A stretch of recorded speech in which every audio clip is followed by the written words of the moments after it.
ತುಂಬಾ ಜನಕ್ಕೆ ತಲೆ ಸುತ್ತುತ್ತೆ, ಆಮೇಲೆ ಈ ಡಿಸಿನೆಸ್ ಇರುತ್ತೆ, ಮೋಷನ್ ಸಿಕ್ನೆಸ್ ಇರುತ್ತೆ, ವರ್ಟಿಗೋ ಪ್ರಾಬ್ಲಮ್ ಇರುತ್ತೆ. ಅದಕ್ಕೆ ಸೊಲ್ಯೂಷನ್ ಏನು ಅಂತ ಕೇಳಿದ್ರೆ ಅದಕ್ಕೆ ನೀವು ಪೆರಿಸ್ಟಾಲಿಸಿಸ್ ಅಂದ್ರೆ ಏನು ಅಂತ ಅರ್ಥ ಮಾಡ್ಕೋಬೇಕಾಗುತ್ತೆ. ಇದು ಡೌನ್ವರ್ಡ್ ಮೂವಿಂಗ್ ವಿಂಡ್ ಪ್ರಿನ್ಸಿಪಲ್ ಅಂತ ಕರೀತಾರೆ. ಮೇಲ್ಗಡೆಯಿಂದ ಕೆಳಗಡೆ ಹೋಗ್ತಾ ಇದ್ರೆ ಸಮಸ್ಯೆ ಆಗಲ್ಲ, ಆದ್ರೆ ಅದ್ ಯಾವಾಗ ಕೆಳಗಡೆಯಿಂದ ಮೇಲಕ್ಕೆ ಬರಕ್ ಸ್ಟಾರ್ಟ್ ಆಗುತ್ತೋ ಅವಾಗ ಈ ಸಮಸ್ಯೆಗಳು ಉದ್ಭವ ಆಗುತ್ತೆ. ಇದಕ್ ಪರಿಹಾರ ಏನು ಅಂತ ಕೇಳಿದ್ರೆ ಅದಕ್ಕೆ ನಾವು ತಿಂದಿದ್ದ ಆಹಾರಗಳು ಕರೆಕ್ಟ್ ಆಗಿ ಡೈಜೆಸ್ಟ್ ಆಗ್ತಾ ಇದೆಯಾ, ಕರೆಕ್ಟ್ ಆಗಿ ಅಬ್ಸಾರ್ಬ್ ಆಗ್ತಿದ್ಯಾ ನೋಡ್ಕೋಬೇಕು. ಆಮೇಲೆ ನಿಮ್ಮ ಗಟ್ ಹೆಲ್ತ್ ನ ನೀವು ಚೆನ್ನಾಗಿ ನೋಡ್ಕೋಬೇಕು. ಆಮೇಲೆ ಮೋಷನ್ಸ್ ಕರೆಕ್ಟ್ ಆಗಿ ಆಗ್ತಾ ಇದೆಯಾ ಚೆಕ್ ಮಾಡ್ಕೋಬೇಕು. ಸೊ ಇದೆಲ್ಲ ಕರೆಕ್ಟ್ ಆಗಿ ಫಿಕ್ಸ್ ಆಯ್ತು ಅಂತಂದ್ರೆ ನ್ಯಾಚುರಲ್ ಆಗಿ ಅದು ಕೂಡ ಫಿಕ್ಸ್ ಆಗ್ತಾ ಬರುತ್ತೆ. ಅದನ್ನ ಫಿಕ್ಸ್ ಮಾಡಕ್ಕೆ ಯಾವ ಆಹಾರಗಳು ತುಂಬಾ ಇಂಪಾರ್ಟೆಂಟ್ ಅಂತ ಕೇಳಿದ್ರೆ ನೀವು ಊಟ ಮಾಡೋಕ್ಕಿಂತ ಮುಂಚೆ ಒಂದ್ ಸ್ವಲ್ಪ ಶುಂಠಿ ಅದಕ್ಕೆ ರಾಕ್ ಸಾಲ್ಟ್ ಮಿಕ್ಸ್ ಮಾಡ್ಬಿಟ್ಟು ತಿಂತಾ ಬನ್ನಿ. ಇದು ನಿಮ್ಮ ಡೈಜೆಷನ್ ನ ಇಂಪ್ರೂವ್ ಮಾಡುತ್ತೆ.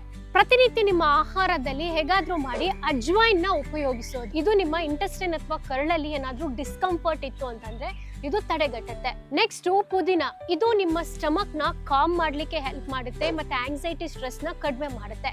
ನೆಕ್ಸ್ಟ್ ಲವಂಗ, ನೀವು ಬೇಕಾದ್ರೆ ಲವಂಗದ ಪುಡಿ, ಜೇನುತುಪ್ಪ, ಮೆಣಸಿನ ಪುಡಿ, ಏಲಕ್ಕಿ ಪುಡಿ, ಸ್ವಲ್ಪ ಉಪ್ಪು, ಆಮೇಲೆ ಬೆಟ್ಟದ ನೆಲ್ಲಿಕಾಯಿ ಇಷ್ಟನ್ನು ಮಿಕ್ಸ್ ಮಾಡ್ಬಿಟ್ಟು ಸ್ಮಾಲ್ ಬಾಲ್ ತರ ಮಾಡ್ಕೊಂಡು ಡೈಲಿ ನೀವು ತಿಂತಾ ಬನ್ನಿ. ಮಕ್ಳಿಗೂ ಕೂಡ ಇದನ್ನ ಕೊಡ್ಬೋದು.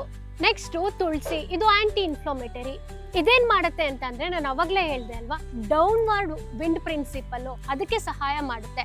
ನೆಕ್ಸ್ಟ್ ಸೋಂಪನ್ನ ಬಳಸಿ, ಇದು ನಿಮ್ ಹೊಟ್ಟೆ ಒಳಗಡೆ ಡೈಜೆಸ್ಟಿವ್ ಜ್ಯೂಸ್ ನ ಇಂಪ್ರೂವ್ ಮಾಡುತ್ತೆ.